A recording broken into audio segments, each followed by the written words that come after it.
I remember that Mario interviewed Alex Jones, and I really want to watch that one. How are you, Alex? I'm good, Mario. Big fan of the show for years, but wow, you're just all over the place. I think you're on air more than I am, so you're very, He's interviewing a lot of big names. Good for Mario. very prolific. Congratulations. I try. Alex, I'm excited for this conversation because this is something you've been so vocal about. And I'm really keen to get your thoughts on how genuine this is.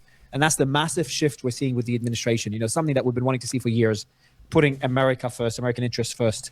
So the first question is general reaction, but more importantly, is it genuine? Is what J.D. Vance and what Trump is saying, do they mean it? I can tell you that J.D. Vance was behind the scenes. I talked to people that were in the cabinet meetings 115 days ago or so, a few days before this terrible adventure that Israel started in the Middle East and drug the U.S. into. Right before it began, I talked to people that were in the cabinet meetings with J.D. Vance saying, the Pentagon says it's a terrible idea. You're not going to get regime change probably, and they're going to close the strait. Don't do it. This will destroy the administration. It'll kill the world economy. Israel wants regime change. They're trying to drag us into a total war. This is about the Greater Israel Project. Don't do it. Tulsi Gabbard also said that. Joe Kent said that. So they all basically started getting undermined by the administration and by the neocon corporate media. But now in the last month, Trump has really figured out that he got manipulated with false intelligence by Netanyahu and Mossad. Yeah, he should have figured that out in the first month, honestly. Who they admit convinced him that there'd be an uprising by the Kurds and that the Iranian regime would fall. Yep, Alex Jones believes the same thing I do, that Trump was tricked into this war. Then 4 days, and now that Trump sees what it's done to the economy, now that Trump sees what it's done to his numbers for the midterms, he's been looking for an exit ramp really for more than a month. But Israel always drags him back in. Remember when Israel, a month and a half ago, Trump said, I'm ordering Israel to stop right now. Enough's enough. Stop hitting Lebanon. Well, they hit him even harder. They immediately bombed Beirut. Then they hit Lebanon again in the last few days to sabotage the deal. And Netanyahu has said that he's not going to leave southern Lebanon. And the biggest thing was Ben-Gvir, his national security advisor, who really is more powerful than Netanyahu. You just have to know, Israel has been flattening villages in southern Lebanon. And the only reason you do that is because you're planning to annex southern Lebanon. You flatten the villages to prevent the residents of the south from coming back to their homes because their homes are gone. And that's why Israel can just hold the territory and build settlements there. And it actually costs money to demolish all these villages because Israel pays contractors, the people running the bulldozer, per home destroyed. And they've invested a lot of money into annexing southern Lebanon and a lot of lives. And if Netanyahu is forced to withdraw from Lebanon, that's going to be politically devastating for him. More radical, if that's possible. As you know, he just came out and said we need to burn all of Lebanon to the ground. And that is what needs to be carried out. Stephen Crowder's co-host, Gerald Morgan, a friend of mine, a good person, but he's pretty much a Christian Zionist. He came out today hosting the show for Stephen and said that Ben-Gvir is a horrible person and that he will not have support for Israel anymore if Israel continues these type of genocidal statements and genocidal behavior. So I would see somebody like Gerald Morgan, and I sent you guys the clip if you have time, if you don't understand, maybe you can post it, as a canary in the coal mine, that when you lose Gerald Morgan, because he understands that Israel's not perfect, Israel's done some bad stuff, he believes they have a right to exist, but now he understands we're being drug into really a megalomaniacal Greater Israel project, and that Israel's openly manipulating our Congress, and AIPAC's the most powerful lobby. And now that they've introduced the National Defense Authorization Act for 2027, they're trying to pass in the next 2 months, that literally merges and integrates and synchronizes. Yes, that's insane. They're trying to merge U.S. military and Israeli military at the industrial complex part, like all technologies, and merge the CIA and Mossad so that all U.S. intelligence is automatically shared with Israel. It won't be the other way around, trust me, but it's all bad for the United States. The U.S. military with the Israeli military in research and development and weapons and everything, that really was the line in the sand. And days after that passed out of committee, we then see that the Defense Intelligence Agency and two other big agencies came out and said Israel is now the highest level espionage threat to the United States. That happened too. So you think that they bit off more than they can chew, and we are... Well, if we do merge the militaries and CIA Mossad, at least Israel won't be an intelligence threat because they will be able to get whatever intelligence they want automatically.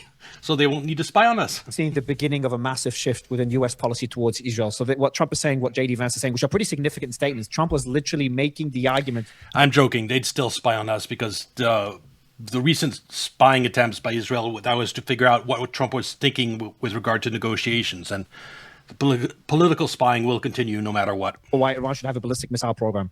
You've got J.D. Vance saying what Bill Clinton said privately, that who the hell is the superpower? Making it clear that the U.S. is a superpower, that Israel is the junior partner.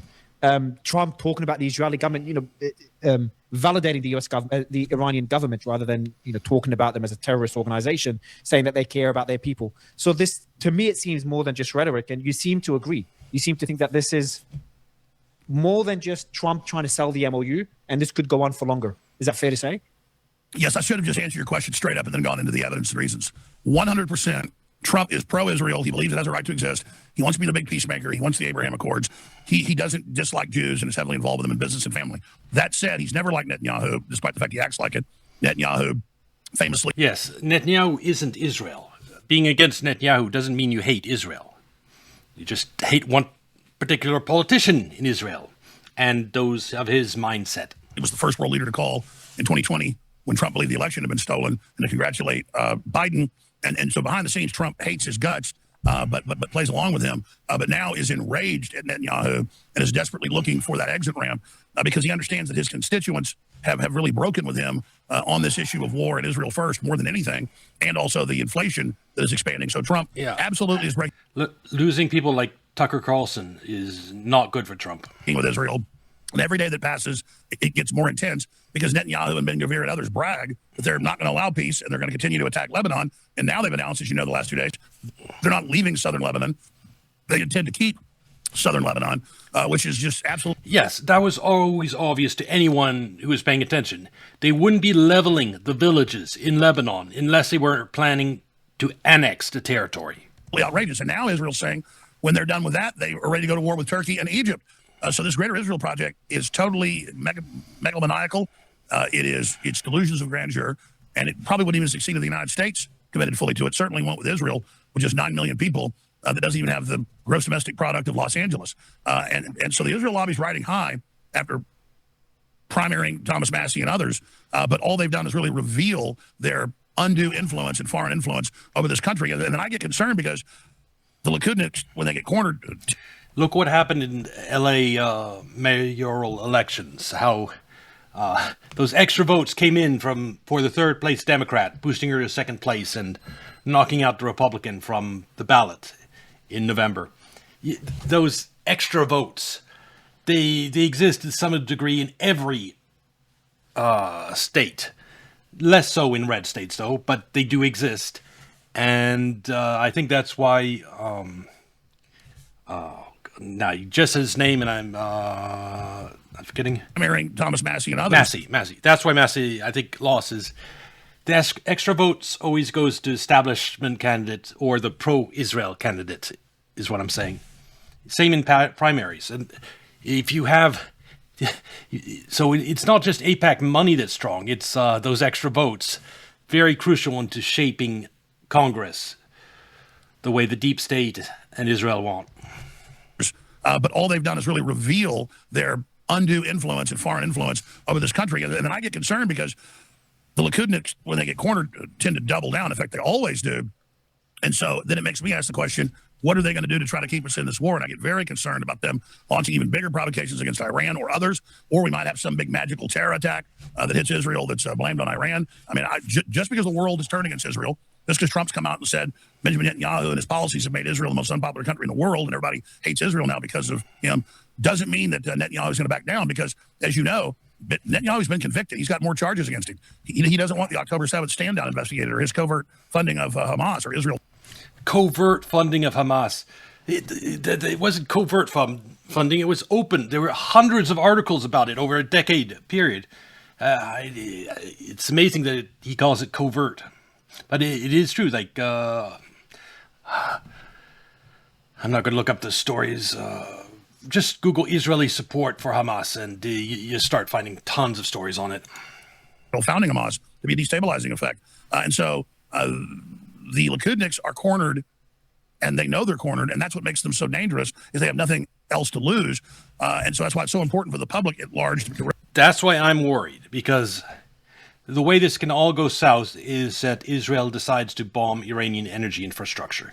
And Netanyahu and the Likudniks, as he says, They have nothing to lose. They might just decide to do that, and we're all fucked if they do. Realize that you're probably sick of Israel and sick of Iran like I am, but it affects everybody, the world economy, world peace, and Israel is committed to dominating that region, they believe, for their own security. But when you read their newspapers, it's really about how they're going to be the new superpower at the crossroads of the world. It's really about power, and it's just incalculable how dangerous this whole...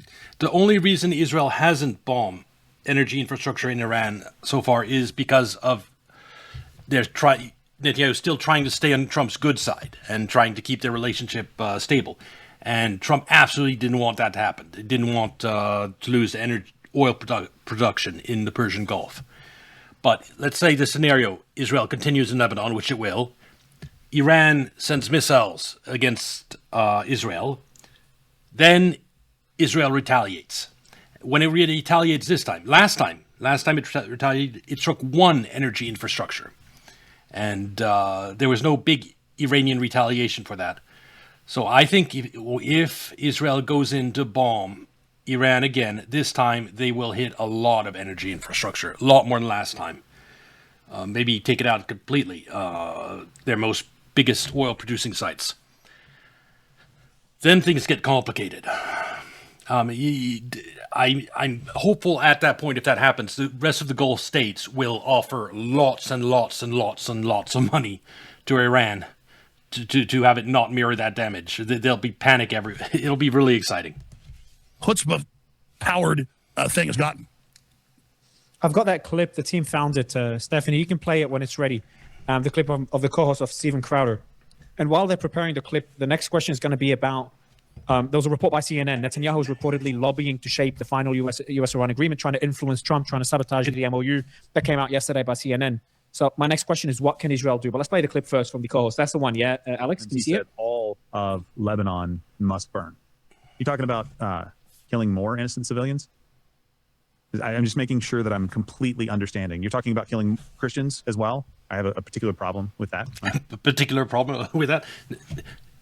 Actually, fair. If you're a Christian, you should have a problem with Christians being killed more than other ethnicities. You should be upset about everything, but Christians more than most, if you're Christian. That's just normal. On top of the fact that there are a bunch of innocent civilians that you're talking about, all of Lebanon, so for every tier of an Israeli woman, they need to have 1,000 Lebanese women. Is that a proportional response to what's going on over there?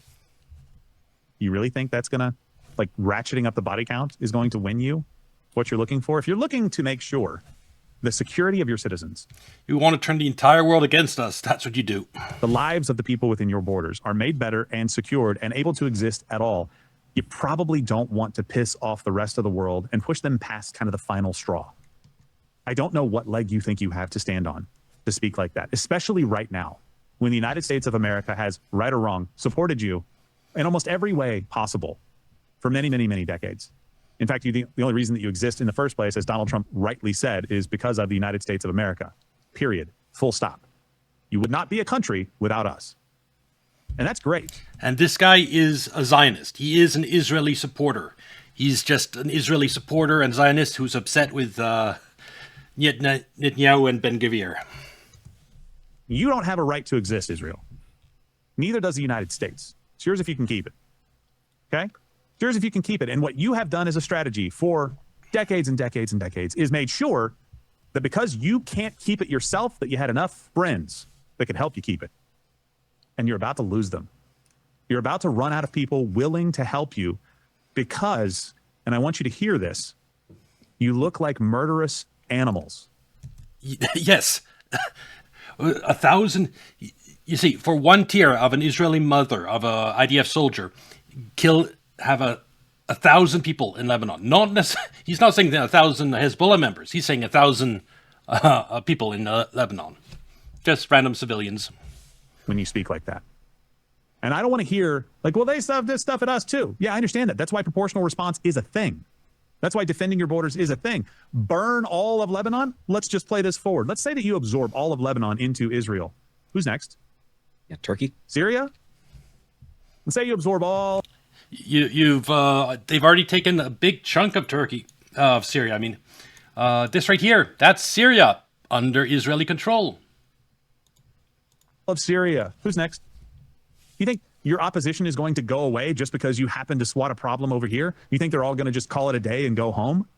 You need to learn that this is a tough world to live in with that kind of an attitude and no friends. And you're about to find out very quickly that you're running out of patience from the American people and certainly from the world. I doubt. Oof. And that's after Ben-Gvir made the statements today. He said, for every tear of an Israeli mother, 1,000 Lebanese mothers must weep. All of Lebanon must burn. So that was the Israeli National Security Minister. And it's not only him. There was Katz made a similar statement. I posted about it earlier today, where he said something very similar. Unless you're going to find that quote, it's worth reading. And both of these are today. Katz made, I think it's something along the lines that 200,000 people can't return. He's talking about proudly how they've leveled villages in Lebanon. Let me see the statement. I've got it here. There it is. We have flattened the entire first line of villages in southern Lebanon. All the houses have been destroyed. The residents will never see them standing ever again. Then they're bragging about it. 200,000 Lebanese residents who were in the security zone are never returning again. Yeah, they plan on annexing southern Lebanon. Not one of them will ever return to southern Lebanon. Jesus. Yeah, because Hezbollah fired some rockets into Israel. Israel thinks that gives them the right to displace millions, level dozens of villages, and just take the land. That is Israel for you. Let's just show you what it's taken so far. That's how Israel grows, annexation. Eventually, sure, they'll move against Egypt as well.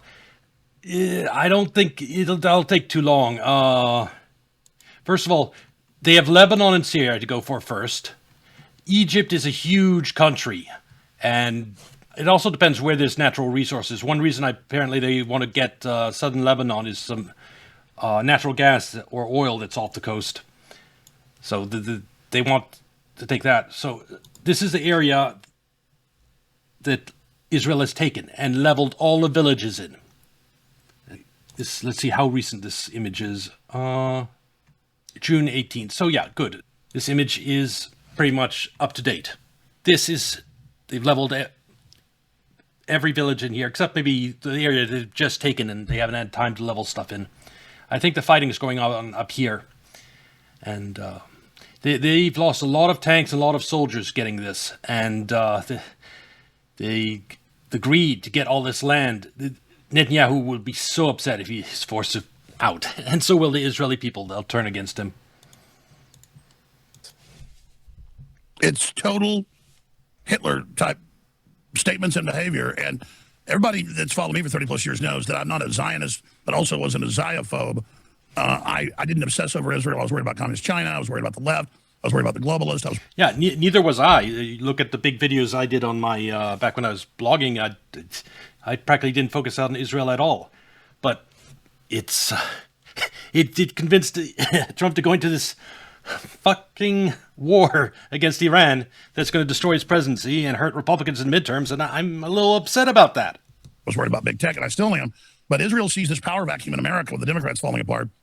And they came in the second Trump administration, and within 4 or 5 months of him getting back in, just took full control, ran out Elon Musk, ran out everybody else. Now they've run out Tulsi. The xenophobe. Yep. I think you could take anything and put a phobe at the end of it. Well, that's what the left do. There were types of phobes I didn't know existed either.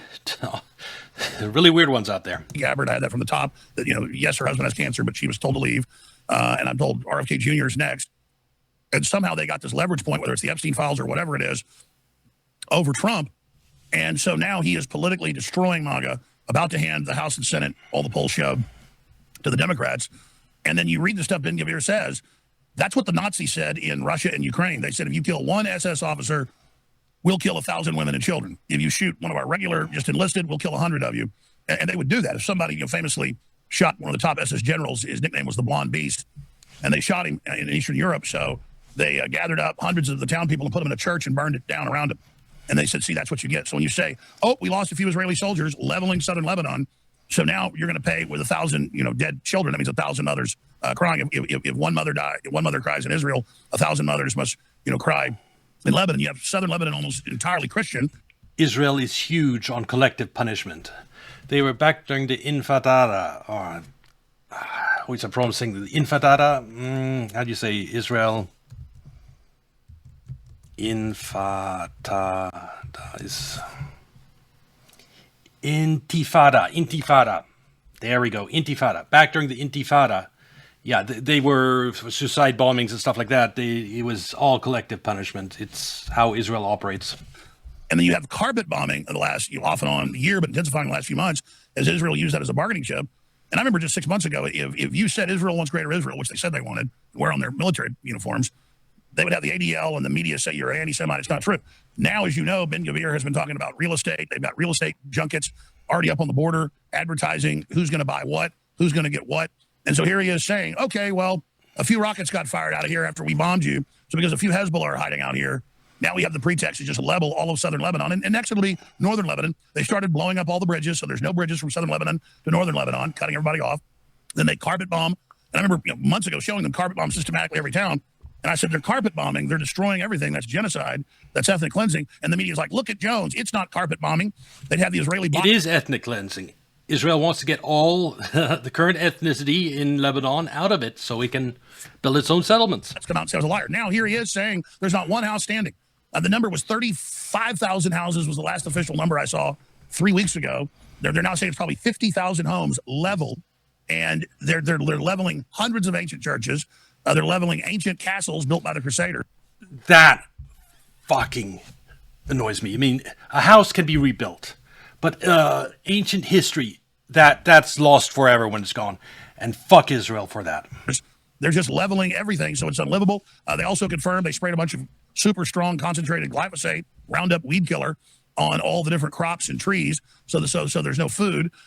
Classically, what Israel's done in the West Bank and Gaza with the poisoning of the wells, that's just another level of that. And so that's where we are. And next, any Lebanese, Christian or Muslim, that don't leave. Media doesn't cover any of this at all. I've said it before. It's just like the migrant crime in Europe.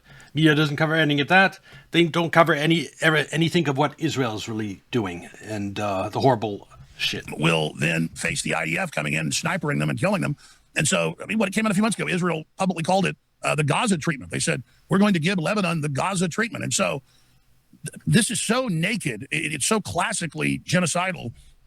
And that's why I am so concerned for the future of Israel. I mean, once Israel is in a position of weakness, once it loses U.S. support, and that will happen at some point, I think within the next decade, what the fuck happens to Israel? How millions have grudges against Israel at this point? I think they'd have to give up all the land they've taken, and they'd have to put all the war criminals in the IDF in jail and have hundreds, thousands of trials. And I don't think they have the will to do that. So I don't know if Israel survives. And it's so out in the open that, look, I know that Ben-Gvir and all them want to agitate people, want to turn the world against Israel. Then they can play victim and, get all the Jews of the world to financially support them. But a lot of Jews aren't buying into it. And they think there's the backstop of Marco Rubio, who's a big Zionist, who they're already positioning. I noticed now the Israeli newspapers and publications are, including ones owned by Adelson. Hasengold's a big fan of Rubio, unfortunately. Are now calling Trump a traitor. He sold us out. He's terrible. And they're saying Marco Rubio is the new golden child. They're going to back Marco Rubio. And notice they're attacking J.D. Vance because he dares to say to them, you can't just kill everybody. That's not a policy. You're going to turn the world against you. And that's why I don't support Rubio. He's lied. I've seen his press conferences, and he's lied about things to Asmongold, as Asmongold's reacted to it. And it annoys me. And you can't just, run around and do this, and you're not always right. And so here's a guy that's never been anti-Israel, but he sees Israel doing something that is not just horrible to its neighbors, but in the end, this will destroy Israel. If Israel continues down this path, I had Michael Savage on. It might be too late. I mean, everything they've done, there's a delay between the news leaking out. More and more people are going to find out about all the leveling of houses, the poisoning of crops in Lebanon, for example, what's going on in Gaza. There's a delay between events happening and the full effect on public opinion. And so even if Israel stopped now, public opinion about Israel will continue to fall for next year or two. And it's already at record lows. Yeah, I think it might be too late. I mean, yeah, United States is in a democracy with many flaws, but a democracy, and public opinion will be reflected in the government eventually. You know, who's a Jewish American, but America First, iconic, and he's very well known, best-selling author many times. He launched the modern herbal movement in the 60s and 70s. I mean, he's been around forever. And he said he talked to top Israeli generals, former Mossad heads, who've also gone public now. And they said 8 months ago, Netanyahu's got to stop. He's going to get Israel destroyed in the end. They can see where this is going. Tucker was able to interview dozens of former Mossad and intelligence chiefs and generals in his BB files he released a few months ago that you notice got seen a lot on his network, but nowhere else. So they act like it's monolithic, that everybody in Israel wants this. No, you may have half the population or more that's emotionally saying blow up the Muslims, but when you get down to brass tacks for the Greater Israel Project and what that means, it doesn't have a lot of support, especially in the actual military and intelligence. But Israel is gambling here. Believe the people in Israeli intelligence and military, they get the real truth, not the whatever's fed to the media, and so they probably have a much more dire view of the situation, like how many people the IDF is losing, what Iran was able to strike. They're more aware of what popular opinion is outside of the country. Yeah, they have a much more realist view, most likely, and that's why they're panicking. Meaning that a new world war is here, a new struggle, and they're cornered. So if they can keep the U.S. in the war, get us into a wider war, then in the end they will come out on top. But to do that, they've got to control us domestically and our internal policy to secure their foreign policy. It can't work. There isn't public support. You need boots on the ground to take out Iran, and there just isn't support for that. There would be a revolution in the United States if Trump, he won't, but if Trump tried to put boots on the ground, he'd get impeached. There'd be so much pressure, so many protests, it would never work. Policy. And so now they're openly trying to basically merge with our military and intelligence, including, I'm talking to Kyle Seraphin, a very connected FBI whistleblower. He confirmed with high-level FBI and U.S. intelligence currently that they have these new secret forms where they're not supplying most of their information to the Five Eyes, but they're giving it everything basically to Israel. And there's this form, this new form. It's been around before, but now they're using it all the time. And basically Israel's getting all the intel now, not just about Israel, but about the world. And so Israel has successfully, that's why they're so confident. If you look at the Pentagon and the intelligence agencies, they've got their people in 9 out of 10 key positions. And so we already are partially under a Likudnik Israeli coup right now. So don't underestimate. Insane. You said that, well, that goes to my next question, because you said something interesting. They have a leverage point over Trump. What do you think it is? Because I've been thinking a lot about this in the last few days. I've had a few of my guests, Tucker, and Marjorie Taylor Greene and Joe Kent, all talk about how they think Trump is under duress in some way. How worried are you? What could Netanyahu do? Because he's getting in a pretty desperate position right now. If he stops the war in Lebanon, politically, that's suicidal for him. But if he doesn't, then Trump is just going to walk away from him. Even there's a hint today. There was a report on Israeli TV talking about how the U.S. administration might have opened lines of communication with Netanyahu's opposition. So Trump may be walking away from Netanyahu if he doesn't change his ways in Lebanon. So what can Netanyahu do in response? That's several really big questions. I can confirm from my sources. The thing is, I think Trump was really smart in selecting Vance, in that Vance is definitely not deep state or pro-Israel. So taking out Trump just gives you Vance, and Vance, they'd have to eliminate Vance too. And that would be, people would see a pattern. There's no way you could spin that. It would be seen as Israeli interference. If it happened right now, Vance and Trump get taken out, yeah, everyone would believe Israel was behind it, and that'd be disaster for Israel. Says weeks ago, well, this came out, it's known that Trump opened up back channels to Iran and stopped giving Israel live time information because they were sabotaging it in live time, and as we know, killing the envoys. But then he has been opening up channels and cutting Israel out to the other major Arab states, and he has been opening up channels. I think, you know what? I think that is why we've had other commentators say that poo-pooing the negotiations between Trump and Iran, because there was no official negotiators. There was no negotiating team on the U.S. side. But it seems like Trump, by using Pakistan and the Gulf nations, and just he deals directly with them and they deal with Iran, and he completely cuts out all the bureaucracy at the State Department and the military, etc. And it cut out Israeli influence. And so it might have been a smart way to go about it. With the opposition to Netanyahu and the compromising, we know what it is. We've never seen evidence of Trump doing something with underage girls. But when it comes to business and Epstein and Les Wexner and some of those key Republicans with Howard Lutnick and others, Trump is in all sorts of business deals. And if you remember... Okay, I can get behind that. Trump, I don't think was in... there's nothing about him and underage girls. And if there is, it's probably, a claim. Like the rape claim against him. That's just something the Democrats get someone to say. But business-wise, that I have a lot less faith in Trump. I think the sleazy business deals, yeah, Trump could do those. And again, I thought I knew everything about Epstein. I was one of the first to ever talk about him 20 years ago.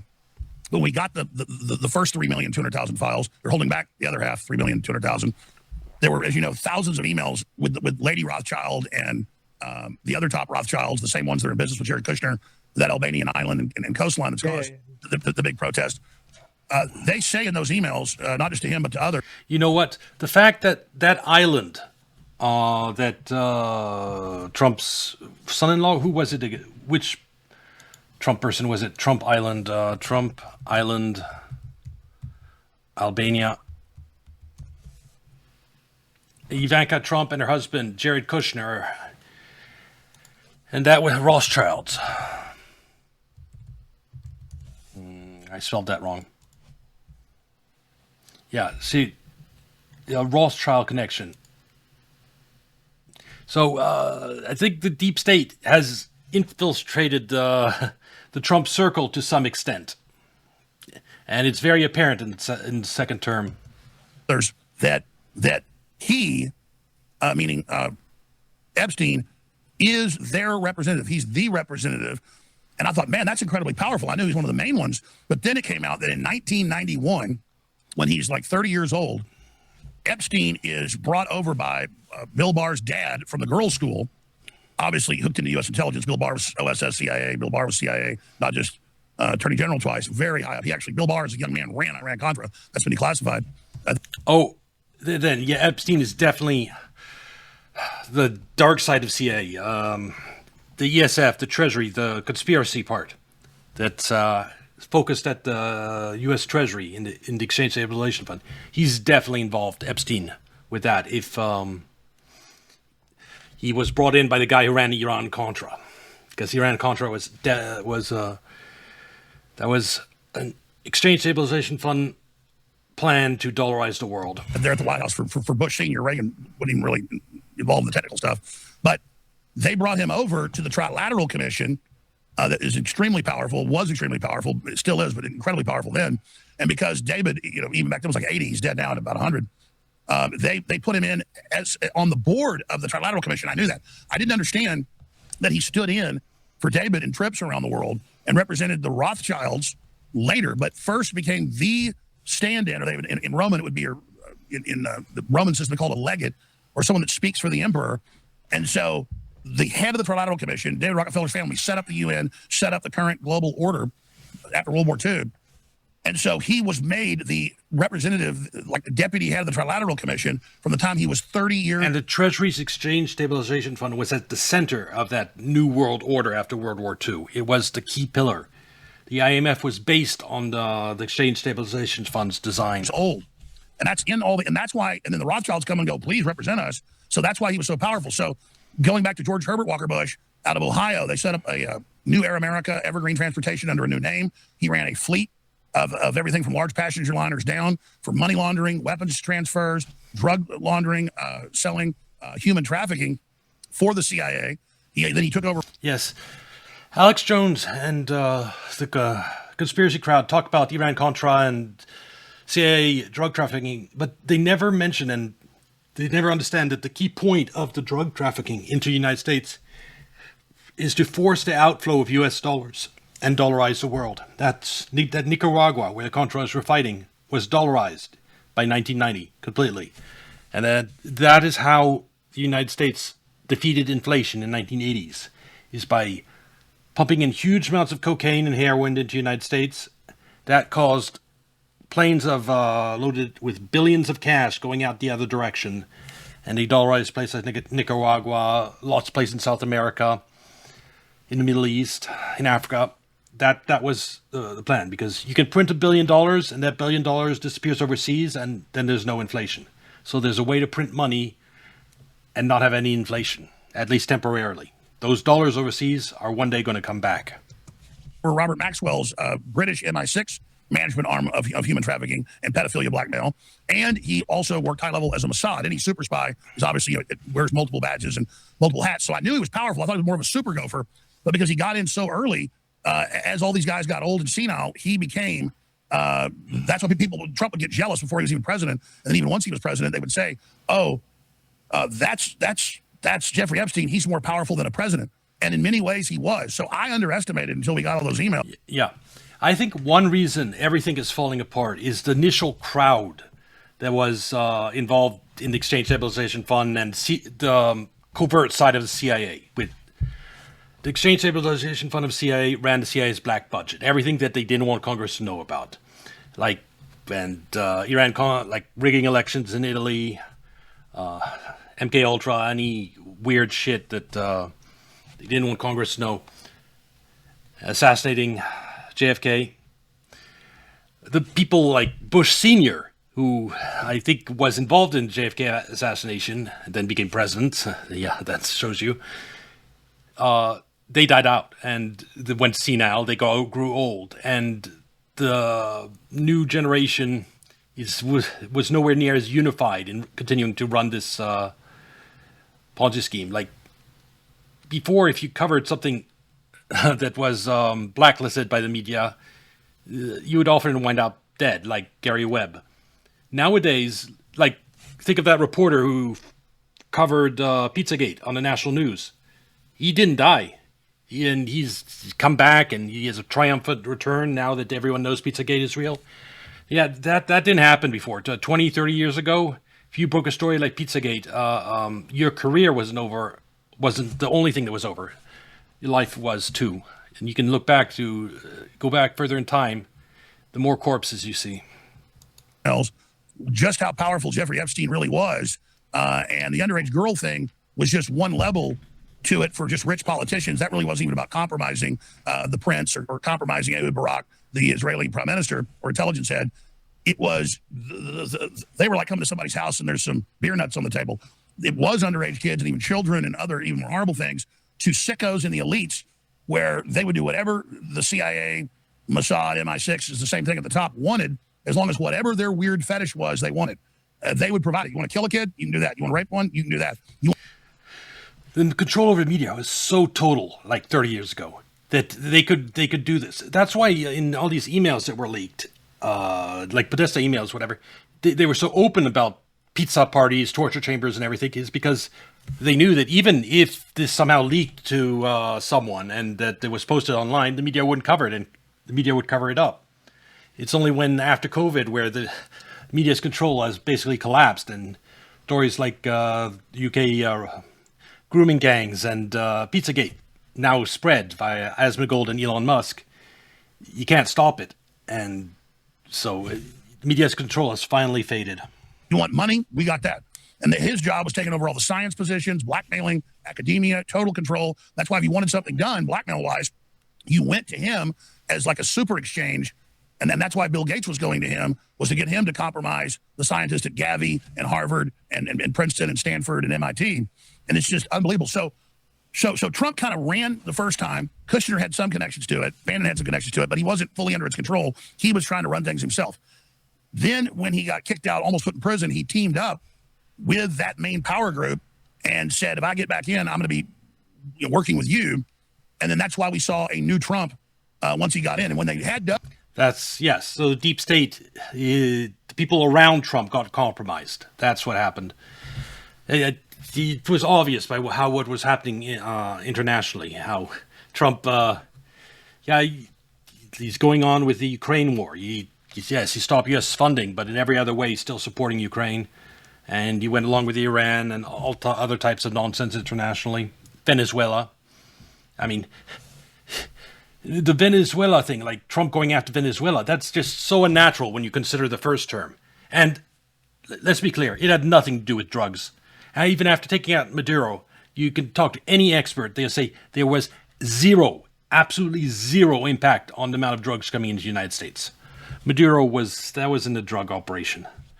That was, they were after the oil, Venezuelan oil. Doge, and I don't believe Elon knew about this. When he had Doge go out and find all the dirt on everybody, it wasn't to get rid of the corruption. It was to take it over and then hand it over to the Israelis and British intelligence, who we know work closely together to help manage it for the White House. And that's why Obama keeps running over to meet with Keir Starmer all the time, because we know back in the dossier in 2016 and Crossfire Hurricane and everything else, they were running all those illegal operations against Trump out of MI6, out of an alternate White House, with the Clintons involved as well. Yes. When you're doing operations against U.S. citizens like Trump running for president, you don't want the CIA to do it. That creates all types of complications. You want MI6, you want Mossad to do it, someone outside the United States. It's the other countries do that too. If the intelligence of another country wants something done against a certain citizen in their country, they get CIA or someone outside to do it. In D.C., but also the main mothership outside of MI6 in London. And so Trump finally got read in by the Israelis how it all worked. And there was kind of a sophisticated double cross against the British, though there were still a lot of British that were fully in bed with the Israelis, to kind of bring in a new power structure. And so Trump got more sophisticated in a Machiavellian way. I'm not endorsing it. And basically said, well, I can't beat this unless I just take over the networks. Does that make sense? Yeah. Yeah, that was another theory that I had going in, is that the way they got Trump on board with the deep state agenda is by to some extent making him aware of the corruption going on and the state of the financial system, because this is a big part of this is ultimately to prop up the U.S. financial system and the dollar. And you don't want to be the president where the financial system and the dollar collapse. You don't want that to happen under your watch. So he's forced to go along with the ploys of the deep state that keep propping up the dollar, like market manipulation, like all that market manipulation right after the Iran war started. That's part of that. And Trump was cooperating with it, helping to manipulate the market. And then how does that link? So that goes, going through the history of how Epstein has become so intertwined with that whole network, or that whole world's been intertwined with Trump 2.0, the second administration, and that became a liability to him afterwards. But how does that? So now he's seemingly turning on Netanyahu. Are you saying that they have dirt on him because of Epstein? Is that where the leverage that Netanyahu has? Is that what worries you? Yes, I have this problem where I just tend to give a bunch of stories and backstories, so just cutting to the summation and then getting into the evidence. Trump wedded into this group for power and survival, and so it's survival. This is a group that sent the bullet at his head. Not that he's even so much compromised by them; it's that he got in bed with them, and they're, quote, his friends. They're protecting him, and he's protecting them. They're protecting him. He probably got in bed with some elements of the U.S. deep state, and those elements could protect him from further assassination attempts, for example. Like getting in bed with the Israelis, which are part of the U.S. deep state. They're one facet of it, the Zionist group and the AIPAC lobby. Getting in bed with them, they can make sure the other elements of the deep state don't try to shoot him again. So that's what I think Alex Jones is suggesting, and I'm willing to believe it.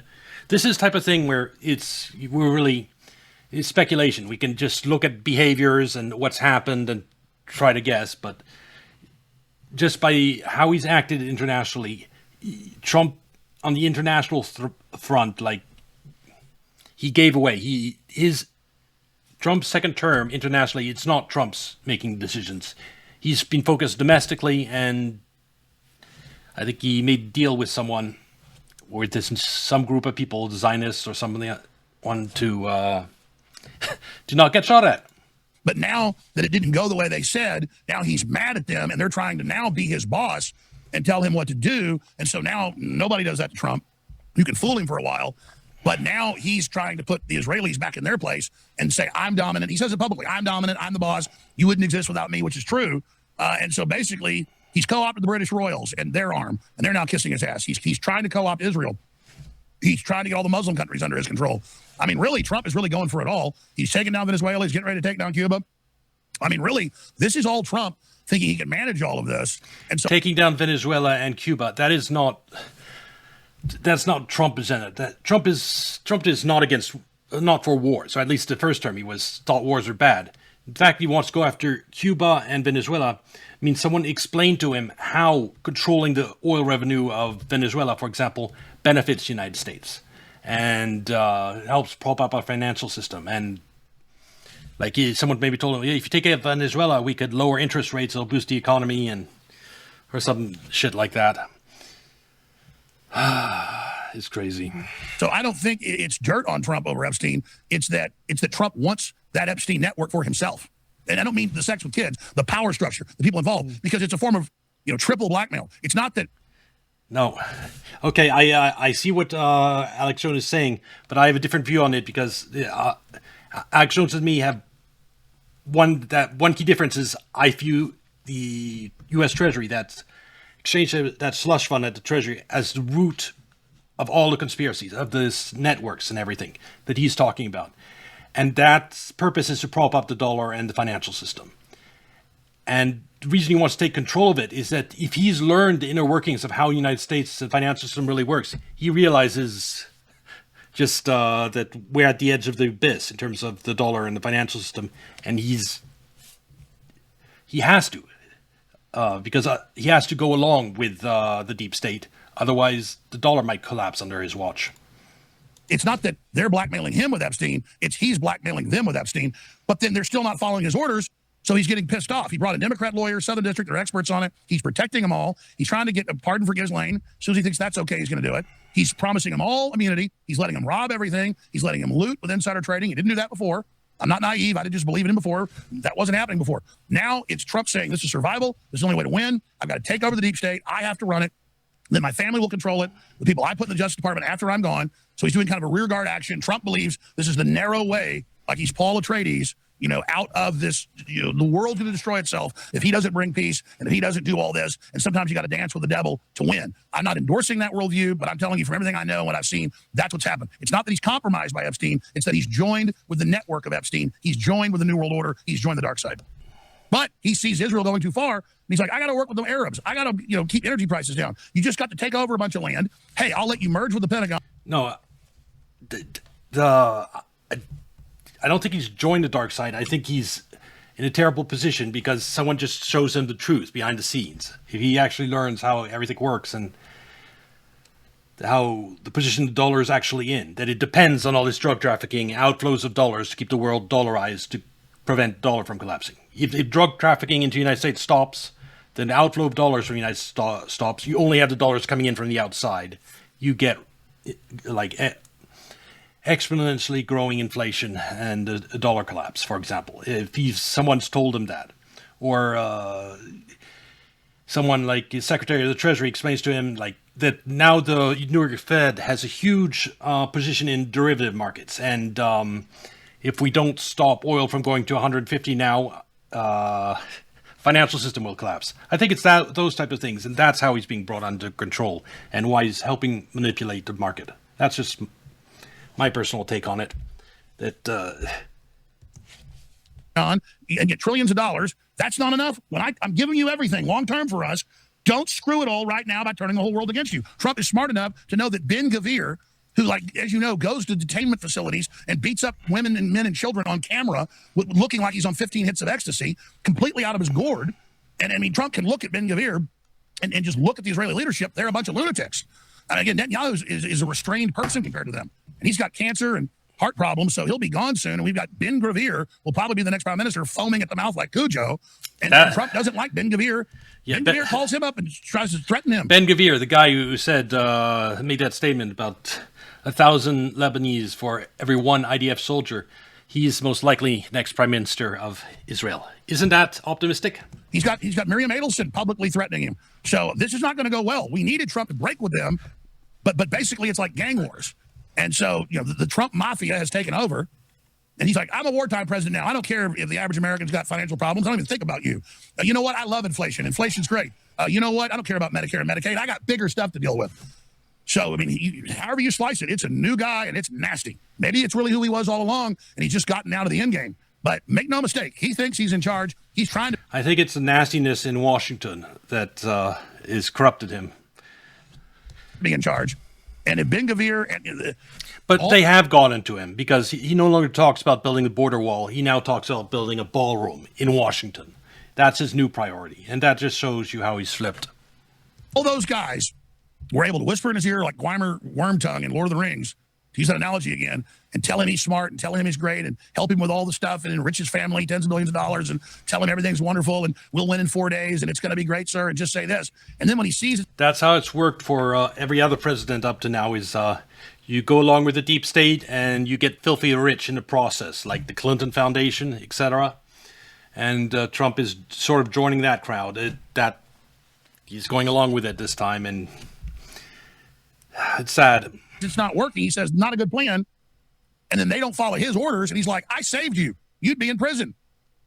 Your country wouldn't exist for us. Have a little respect. They go, no, we don't respect you.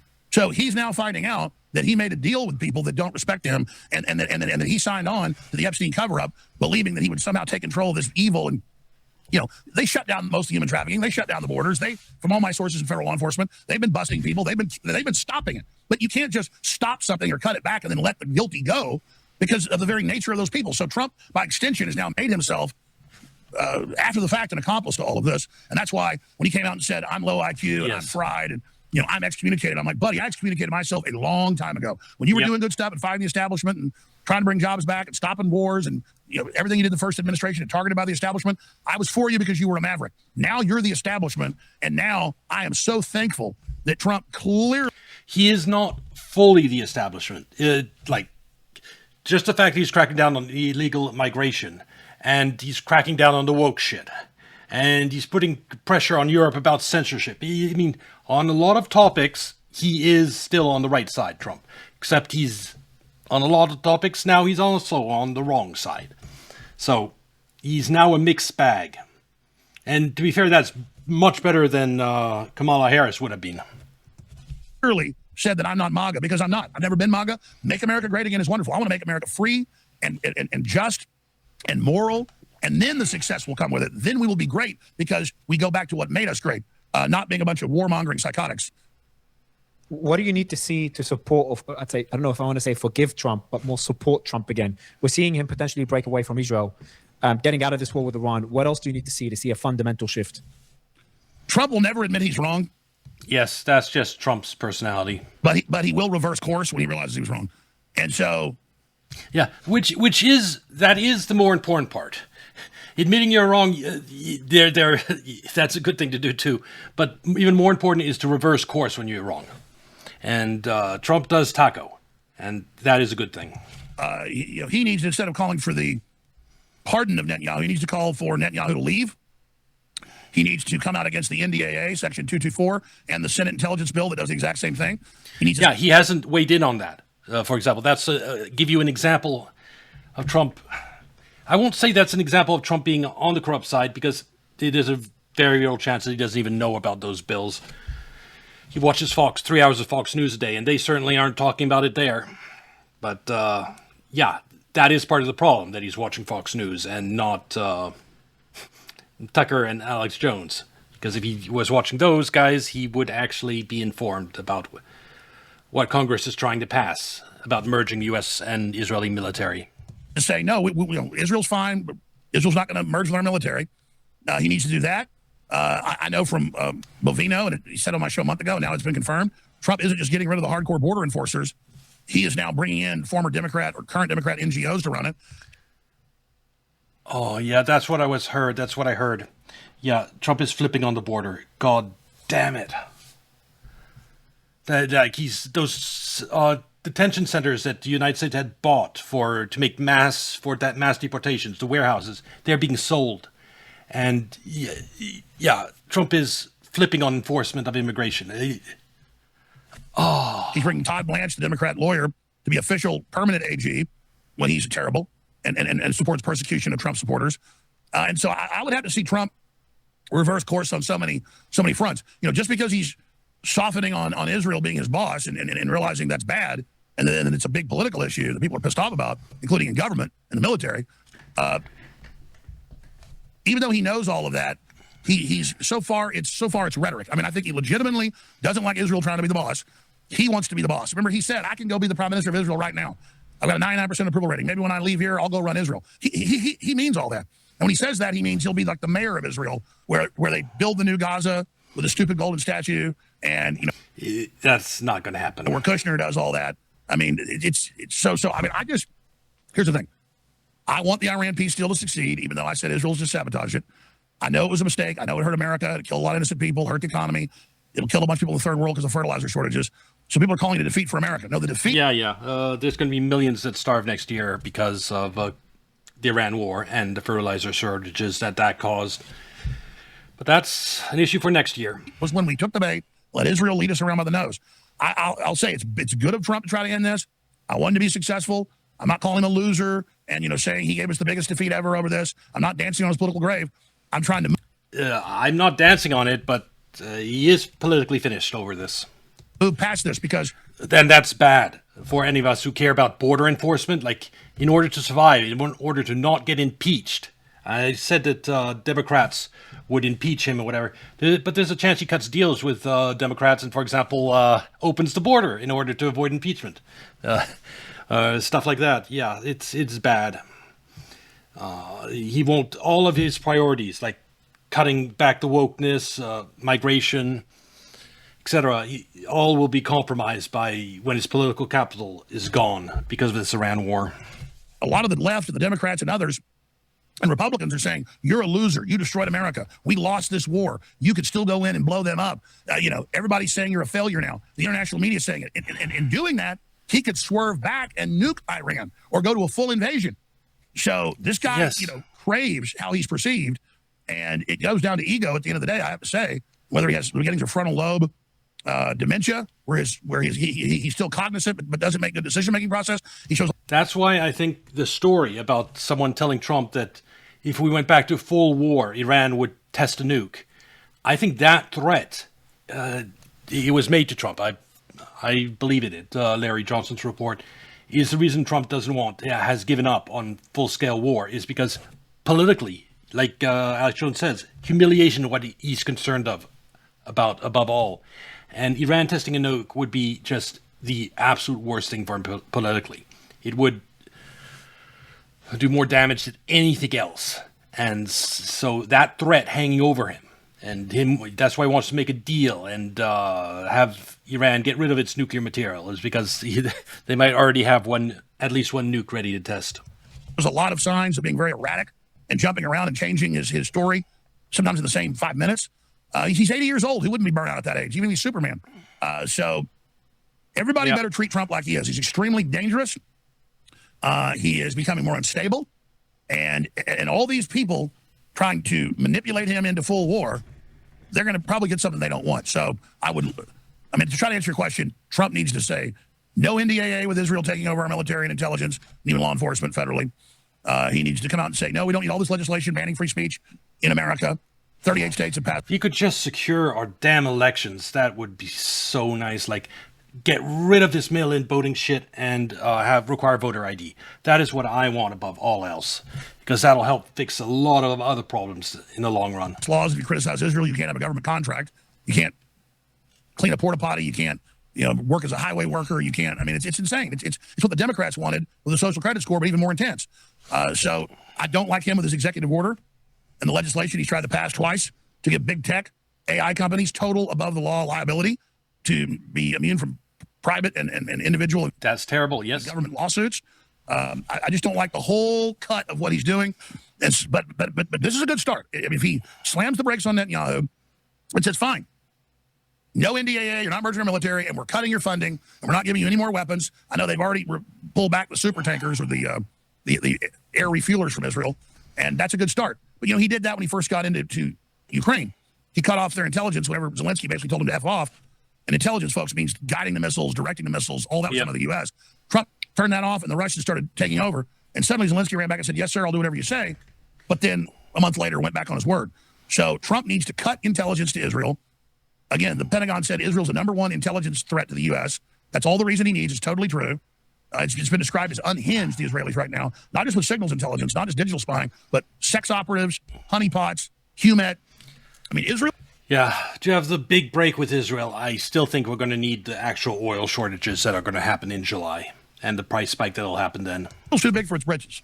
It's For Trump to have the backbone to the pressure on enough pressure on him to actually break with Israel. a megalomaniacal power trip, and so Trump can start by cutting the Israeli leadership down to size and stabilizing the Middle East, and then reversing the other stuff he's done. And then I still support Trump making the right decisions. He's a lame duck. He'll be gone in 2 years.